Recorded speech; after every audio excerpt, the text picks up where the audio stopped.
All right, so for my COVID-19 project, the two states I decided to take data on were South Dakota and Florida. South Dakota's population is roughly about 860,000 people, and Florida's is roughly 21 million people, which is a big difference between the two states. The differences in population did influence the result of my project. Even though South Dakota is so much smaller than Florida, they still had a higher percent positivity rate, as you can see on the graph here, which a lot of people wouldn't think would make sense because South Dakota is so much smaller. They'd think that the percent positive rate would be smaller.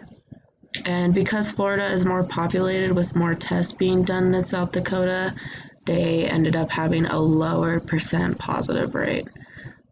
South Dakota isn't doing a ton of testing compared to Florida, so their rate will always tend to be higher, which I think could scare and confuse people. The percent positive rate has roughly stayed the same for Florida, as you can see here on the graph, throughout the whole project. They've stayed between 10 and 20%.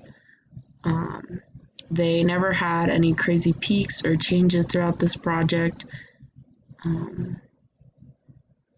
South Dakota, on the other hand, has kind of been all over the place. South Dakota had a high percent positive rate of 76% here on August 26th, and then they shot back down, but they are slowly going back up again.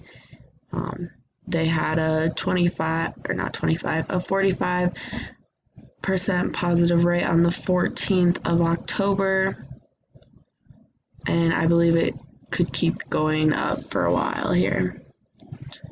I didn't have any outliers in my data. I just found the one for Florida where on October 10th here, no data was recorded at all, so it's at a 0. But I don't think that would have influenced any of my other numbers or changed my graph that much at all, besides this little point here. And then with research, I found out that our country is not fully meeting the testing targets at all. They're not really close. There's only 9 out of the 50 states that are meeting the testing targets, and that's pretty unfortunate, I think, because I think there should be more testing being done. South Dakota and Florida are part of the states not meeting the target, so I think if they were meeting the target, my numbers would have changed drastically. If they had more testing done, I think the percent positive would be very different.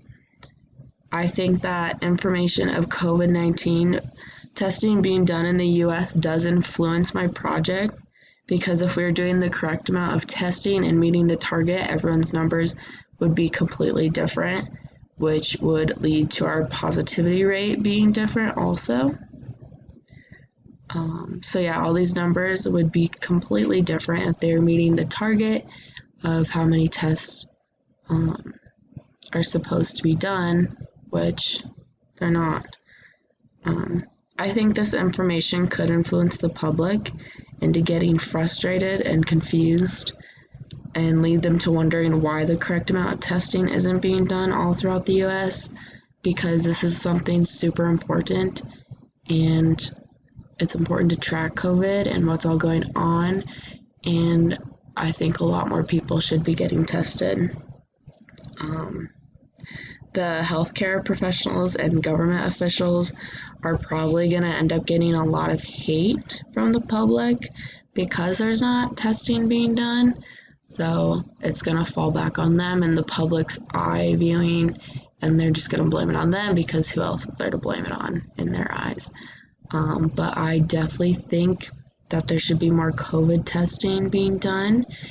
And yeah, this is my graph of the South Dakota versus Florida positivity rate since August 21st, and I went to October 15th, and it was really cool to see the differences of South Dakota and Florida and what's being done where and how they're working with everything.